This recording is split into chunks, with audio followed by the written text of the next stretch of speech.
হত্যার হুমকি পেয়ে সাধারণ ডায়েরি করেছেন হবিগঞ্জ ৪ আসনের সংসদ সদস্য ব্যারিস্টার সৈয়দ সাইদুর রহমান সুমন।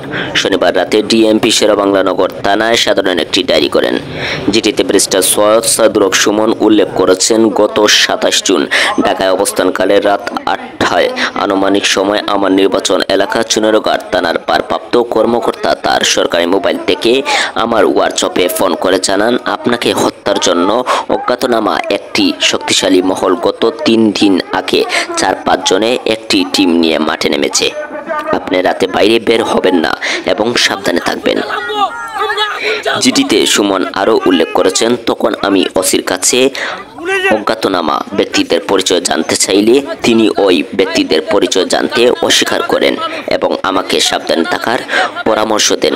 এই বিষয়টি জানার পরেও আমি মারাত্মকভাবে নিরাপত্তাহীনতায় ভুগছি। সেই বিষয়ে চলছে হবিগঞ্জ এলাকায় মিছিল। তাদেরকে কোনো মতেই ছাড়া যাবে না। ওরা কারা? ওদেরকে কে সাবাস দিয়েছে?